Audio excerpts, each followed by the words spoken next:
Like to call to order the Municipal Planning Commission agenda, Municipal Planning Commission of, meeting of Thursday, May 19th at 12 o'clock.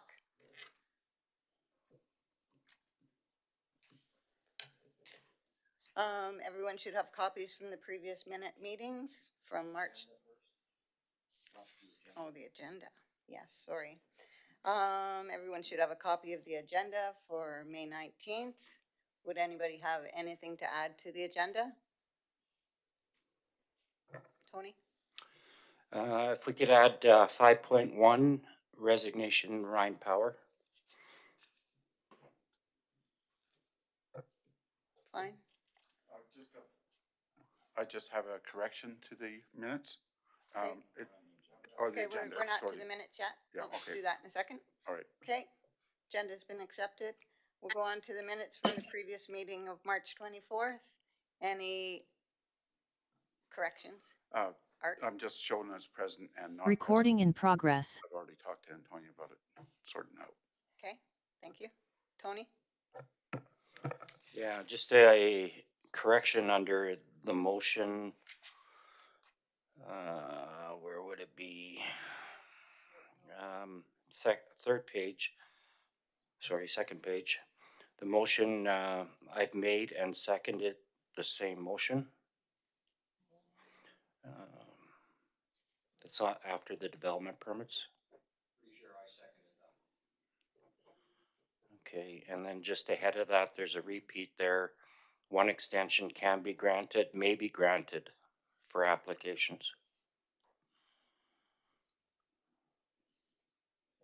Thanks, Tony. Noted and corrected.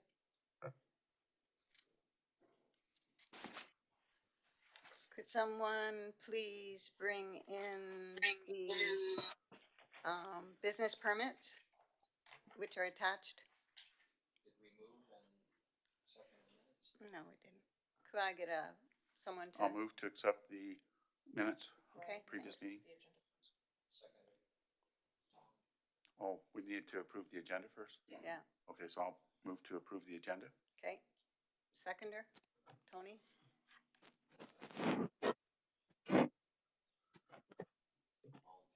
All in favor? Aye. Moved. Next on to item 3, development permit. Permit T00034-22D, unserviced campground. I need these two motions first. Okay.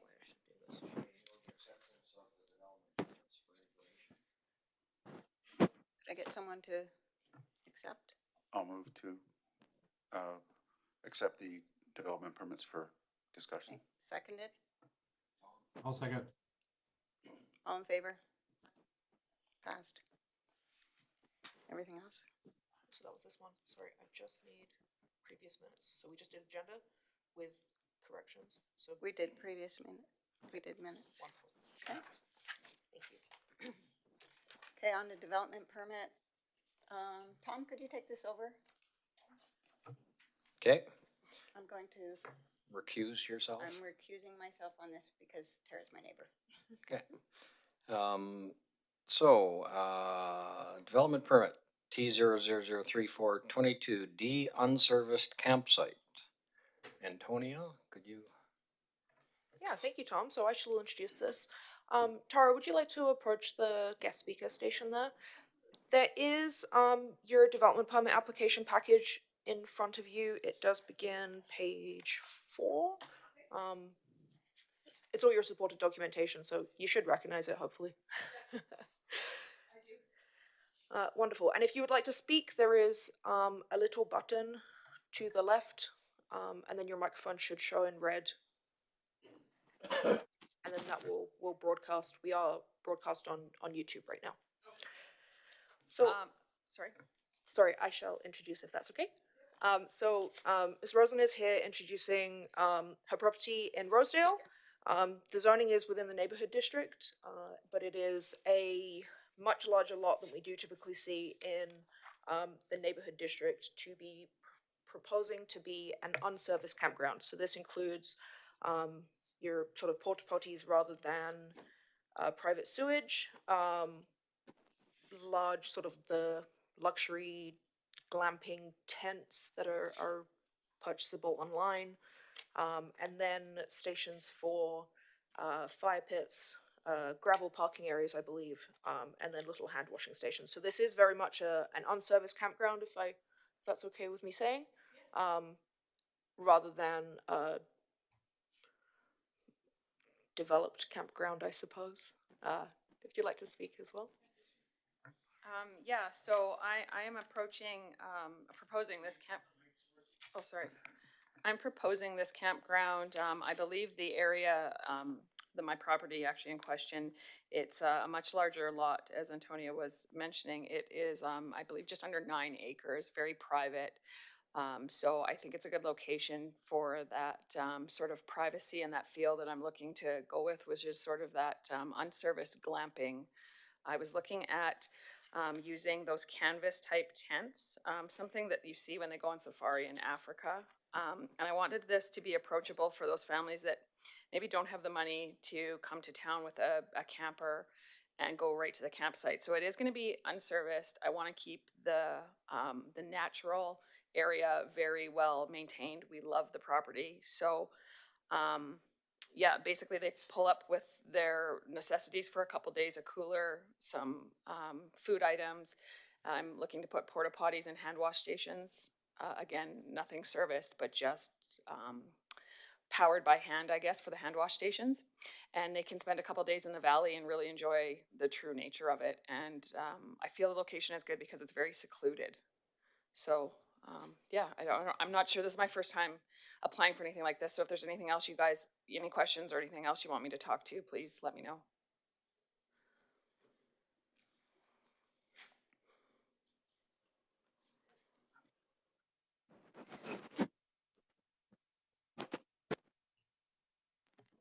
Can we get a motion and then we can discuss? Tony? I'll make a motion to move development permit T00034-22D unserviced campsite. Seconder? Kirk? Discussion? Tony?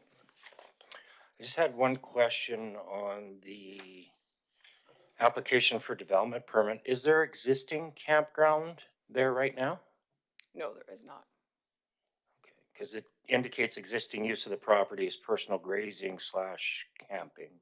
So this is new? No, yeah, this is brand new. It was used for the horses. It's because that's the proposed camping area that I had been considering this for a couple of years. So there is no campground there per se, like family and friends camp there. Like we've kind of used it personally as camping. So it's just pasture land right now? It's pasture land.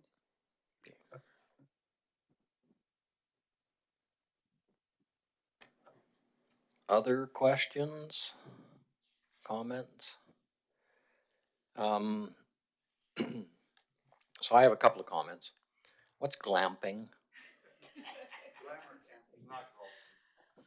So they call it glamping. I don't, in the pictures they don't show it really well, but I'm hoping to have it really outfitted nice inside with sort of it's like a bohemian vibe, kind of like you would go when you go to Africa where there's going to be a bed in there, right? It's not going to be, you're just on the floor on a mat.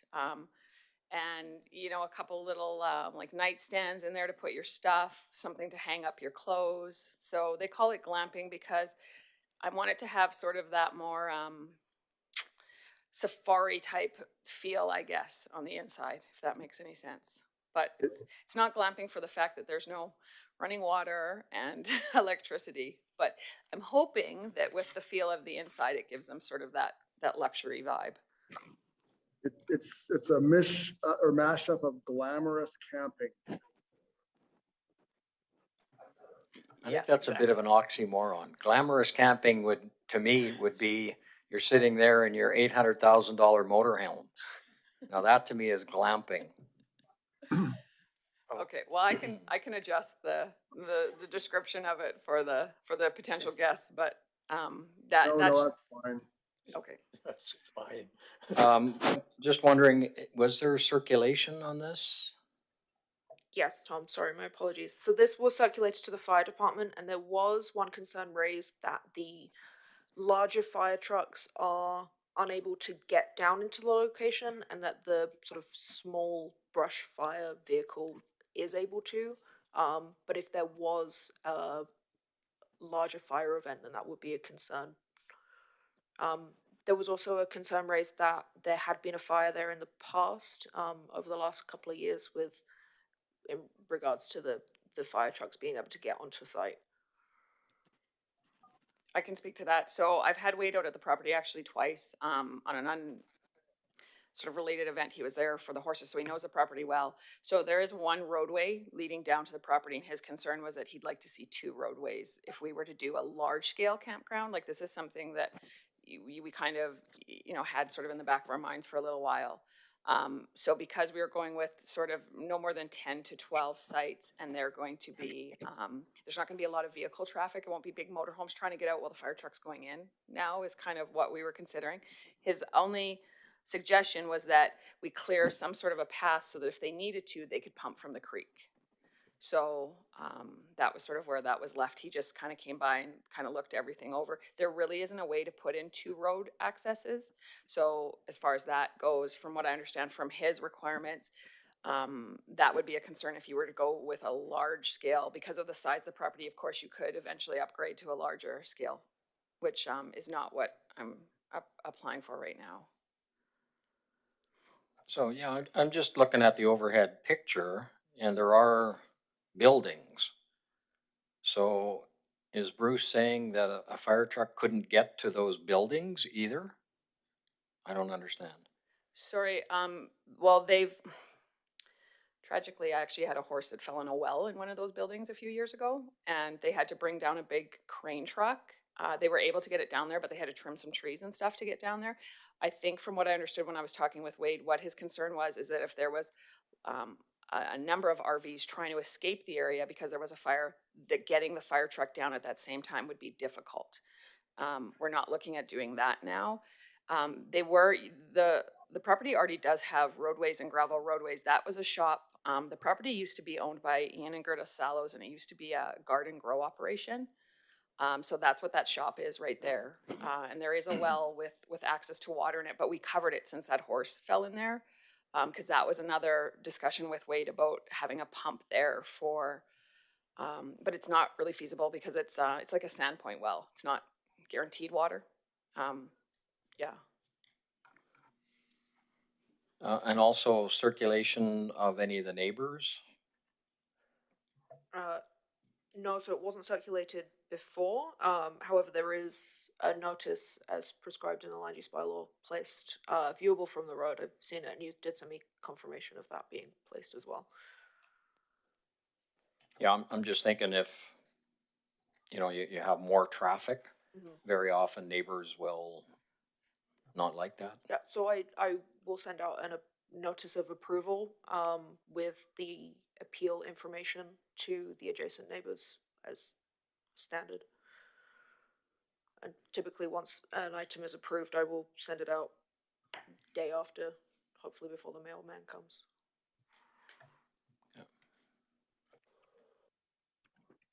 The only other comment I would have is, this is kind of an unserviced campground. I know the one that we approved in Nakmine had a big, basically a washroom, shower room, kind of trailer kind of setup.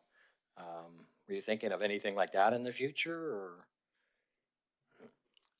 So I actually had we had looked into that, and what I discovered is that we were going to be looking at a building permit if we brought that unit in.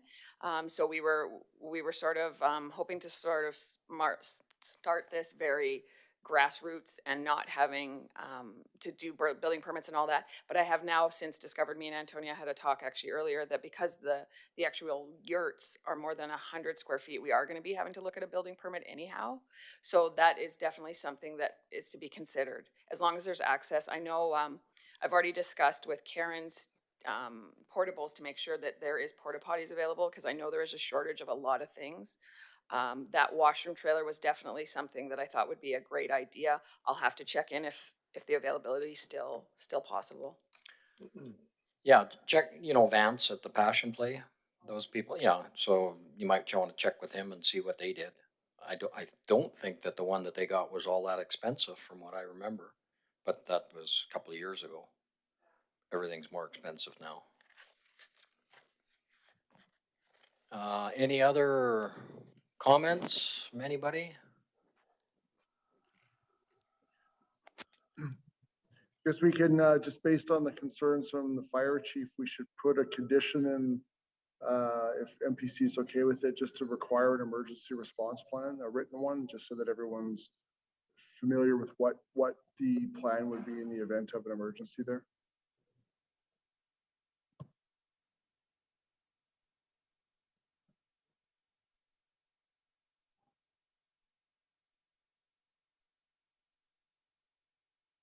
So if there's it says it like a play area, playground. Does this have to be inspected, Daryl?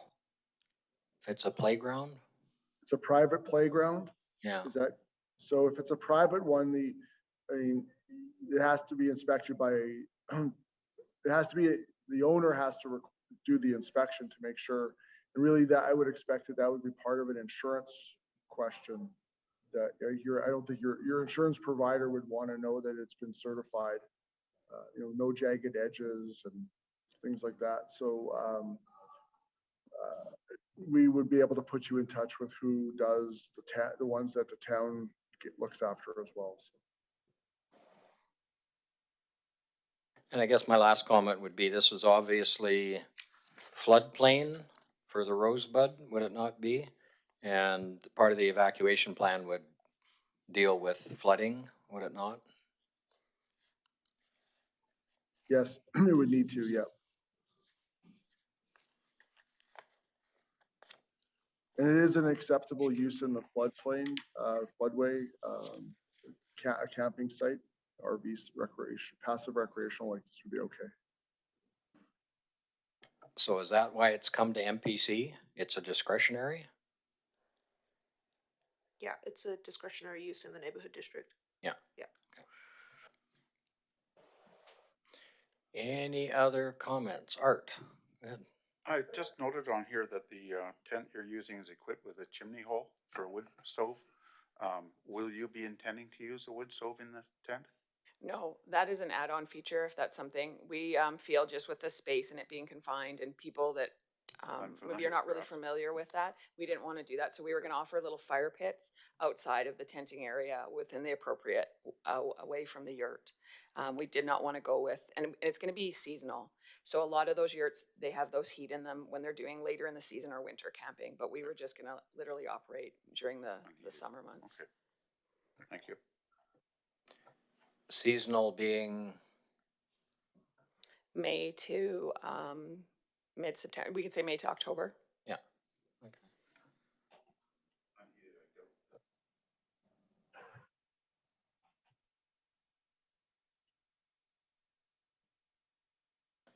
Any other comments, questions? Art? Will there be any accommodation for people with handicaps?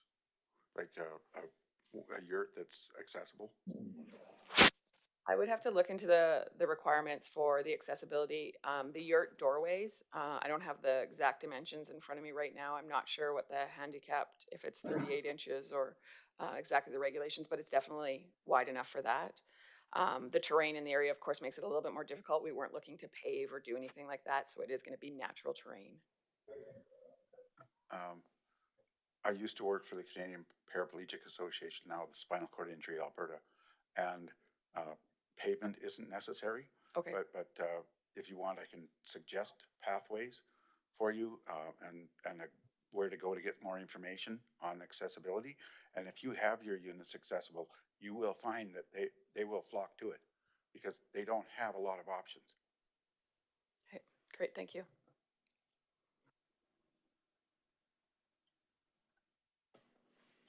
Other comments?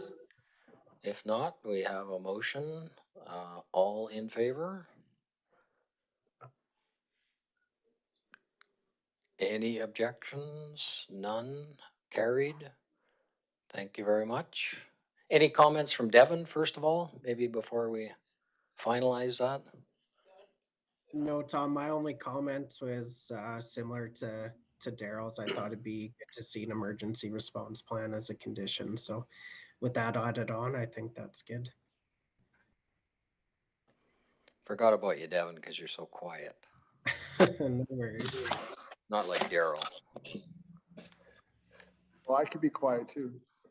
Okay, so that's carried. I will hand the gavel back to Shelley.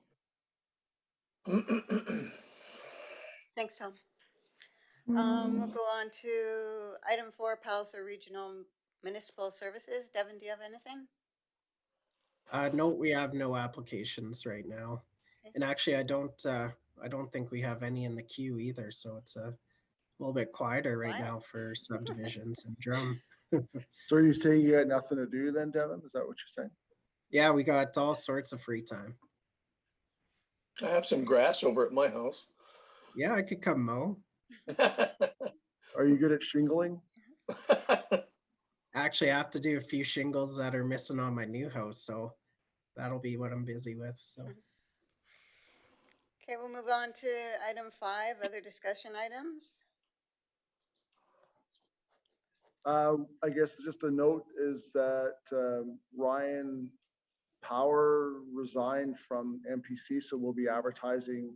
So if anyone knows of a person who's interested in joining this wonderful board, please have them send a application through the Town of Drumheller's website for volunteer opportunities. But we'll be posting it in our municipal town page and online. So. Thank you. Were we wanting to go into camera? If so, could I get a motion to go in camera? I don't think there's anything there, Shelley, Okay, unless someone else has something.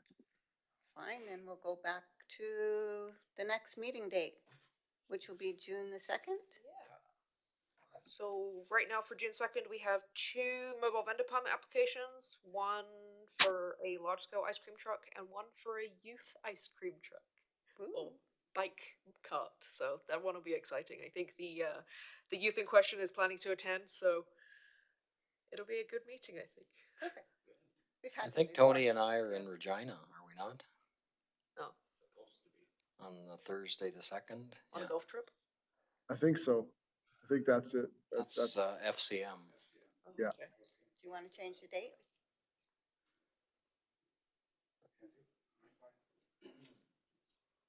We can change the date if it doesn't work for you.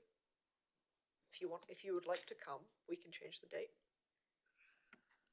As long as you have quorum with Well, actually, Yeah, so- really, so sorry, shouldn't the next meeting be the 30th? Oh no, I'm looking at the wrong month. Apologize. Wait, just a second. No? Should be the 2nd, but. Yeah, it is the 2nd. Sorry, I was looking at June and I saw the different dates. And the following Thursday. The 9th, I guess just the only comment would be about if it's ice cream vendors, they probably want to get going while the weather is good, right? So. That's right. Yeah, and as long as you have quorum without us, we should be fine, not? So no one, everyone else show up. Yes. I'll be here. Okay, we'll keep it at June the 2nd. Yep. Can I Well, I get guess if there, sorry, Shelley, so I guess if there was one of any of the 4 of you, Art, you, Kirk, or Andrew, unable to make it, let us know as soon as possible so that, because we wouldn't have quorum that way then. Okay. Okay. So next meeting date is June the 2nd, and can I get a motion to adjourn? Move to adjourn. Carried. All in favor? Carried.